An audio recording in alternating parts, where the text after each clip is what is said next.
tym filmiku opowiem o detektorze, mierniku, czujniku pyłu, zanieczyszczenia powietrza PM2,5 o nazwie PML116. Jest to najtańszy miernik dostępny na AliExpressie. Link do niego zamieszczam w opisie.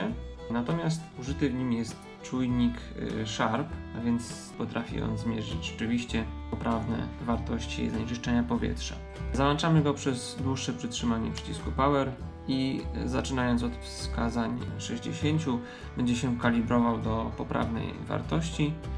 Najprawdopodobniej jest użyta w nim jakaś funkcja uśredniająca z ostatnich 15-20 sekund, po to, żeby nie pokazywał on nagłych skoków, które nie odzwierciedlały rzeczywistego poziomu powietrza, jakości. Więc żeby sprawdzić, jakie jest powietrze w danym momencie, trzeba około 15-20 sekund poczekać i wtedy to wskazanie, kiedy uśredni się już do tego poziomu, to można uznać je za mniej więcej takie, jakie jest właściwe.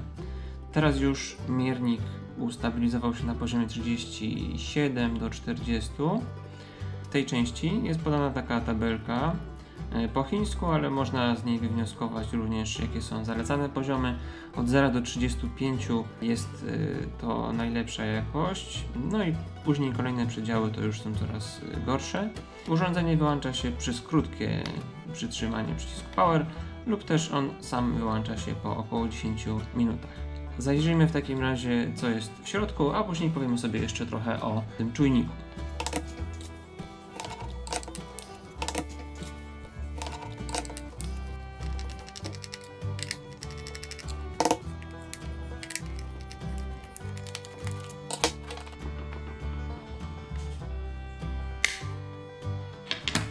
Jak widzimy, konstrukcja jest bardzo prosta.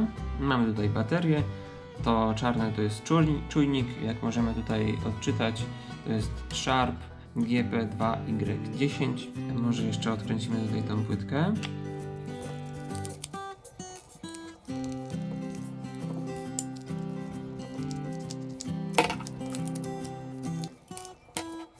Całość kosztuje około 60 zł z wysyłką.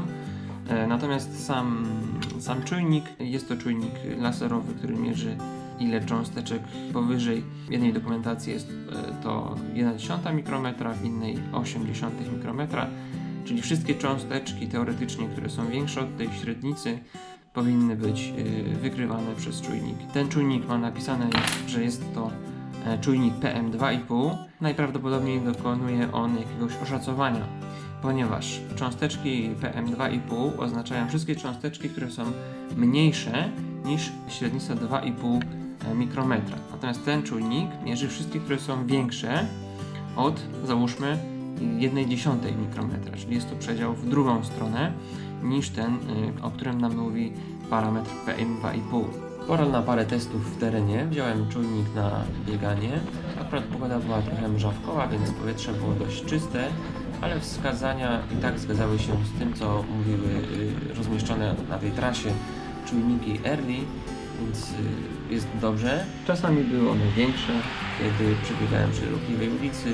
Spalin samochodów powodowały, że zastał odczyt, ale tak jak mówiłem, trzeba poczekać około 15-20 sekund, zanim ten czujnik pokaże właśnie takie większe wskazania. Polgo!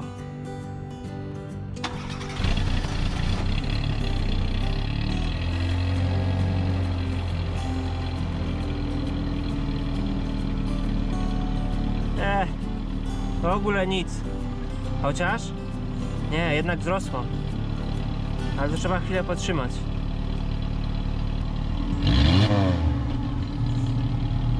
Ło! Fu, ale zaśmierdziało. Niektórzy zarzucają temu czujnikowi, że jest on na tyle prosty, iż można łatwo przekłamać jego wyniki. Dlatego sprawdzimy to na przykładzie czegoś drobnego. Ja mam mąkę i przeprowadzimy taki test. Mniej więcej teraz jest około 50. Wskazanie. Zobaczmy, co będzie, jak pojawi się trochę mąki.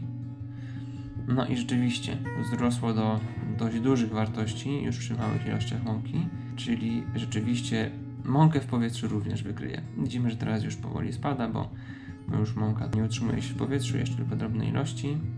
Może jeszcze raz przysypię. No i znowu wzrasta. Tak, rzeczywiście mit potwierdzony.